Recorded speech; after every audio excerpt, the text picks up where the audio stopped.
বাড়ির বউ রাস্তাঘাটে লতি টোকায়, বাড়ির মান ইজ্জত বলতে আর কিচ্ছু থাকলো না। কী রে ভাই, লতি টোকায় আমি, চুলকায় তোদের। আবার আমি যখন লতি টোকায় ফেরত আসি তখন আবার আমার পিছন দিয়ে লতি টোকায় রান্না করে খায়। মানুষের যে কী স্বভাব। আসসালামু আলাইকুম, সবাই কেমন আছেন? আশা করি সবাই ভালো আছেন।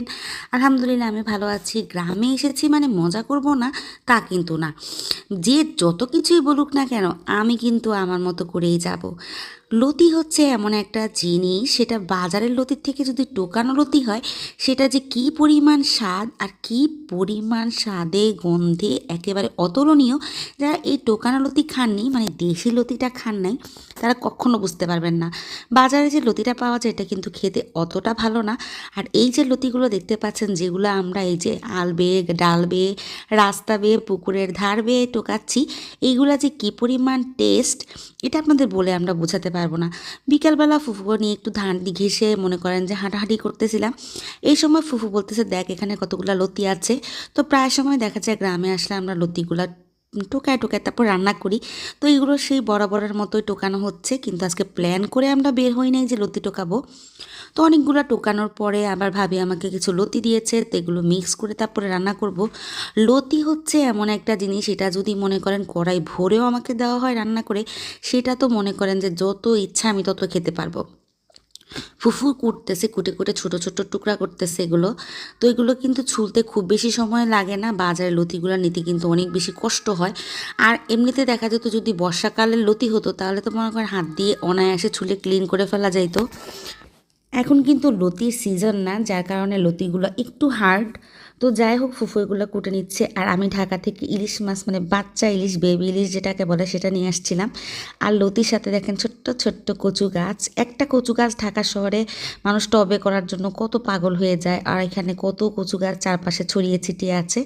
তো বাচ্চা ইলিশ হলো, একেবারে কিন্তু বাচ্চা না, মোটামুটি বড় ছিল, বড় বলতে কি বড়ই, কিন্তু এই ছোট্ট ছোট্ট বাচ্চা ইলিশের মধ্যে হচ্ছে ডিম হয়ে গিয়েছে। মানে এটা হচ্ছে আপনার পাকনা হয় না, পাকনা বাচ্চা কাচ্চা থাকে বা পাকনা হয়ে যাওয়া, অল্প বয়সে পেকে যায়, এটা হচ্ছে অল্প বয়সে পেকে যাওয়া ইলিশ। তো যাই হোক, এটা ফুফু কেটে নিচ্ছে, বললাম যে যে কয় টুকরা হয় হোক। ইলিশ, এই ইলিশ দিয়ে মনে করেন যে মানে লতি রান্না করলে কী পরিমাণ যে স্বাদ, কী পরিমাণ স্বাদ আপনার বলে বোঝাতে পারবো না।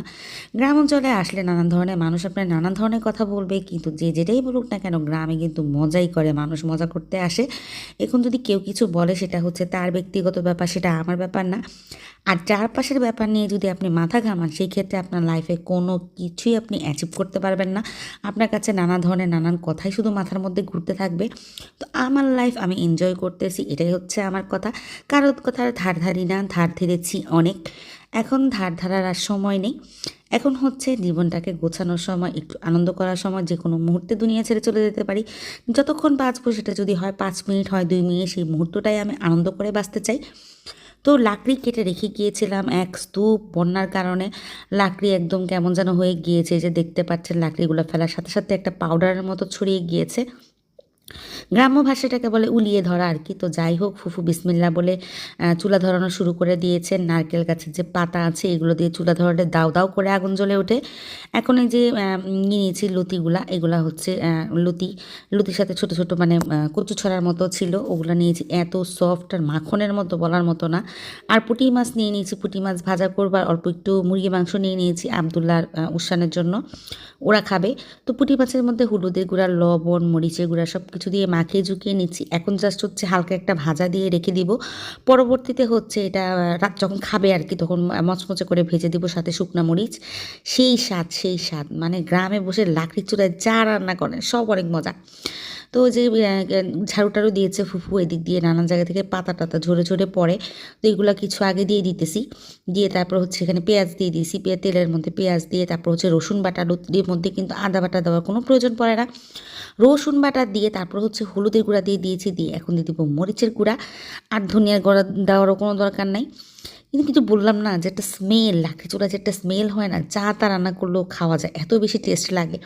এই রান্নাটাই যদি আমি ঢাকায় গ্যাসের চুলায় বসে করতাম, আমার খেতে ভালো লাগতো না, কিন্তু কিন্তু অনেক বেশি ভালো লাগে। তো ইলিশ মাছগুলো সবগুলো দিয়ে দিতেছি, দিয়ে হচ্ছে প্রথমে হচ্ছে কষিয়ে নেব, কষিয়ে নিয়ে তারপর হচ্ছে মাছগুলো আমি উঠিয়ে নিব।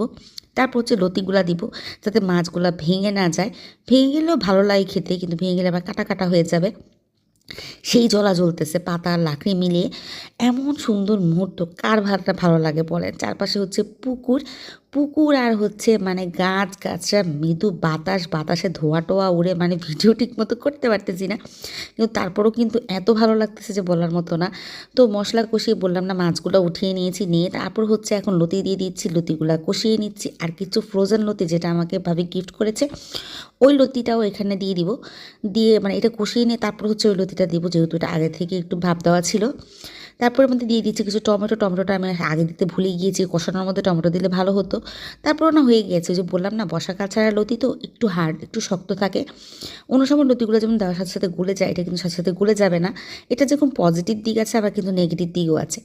তো অনেকগুলো কাঁচামরিচ দিয়ে দিয়েছি, কাঁচামরিচগুলো ঝাল না। এদিকে ঢাকনা তুলতে গিয়ে হাত পা পুড়ে যাওয়ার মতো অবস্থা।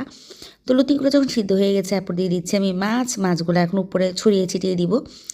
বিশ্বাস করেন এই যে একটা ফিলিংস, রান্নার যে একটা ঘ্রাণ, আমি কীভাবে যে আপনাদের সাথে শেয়ার করবো, কীভাবে বললে আপনারা এটা স্বাদ বুঝতে পারবেন জানি না। এত সুন্দর স্মেল, আর চুলায় তখন দাও দাও করে আগুন জ্বলতেছে।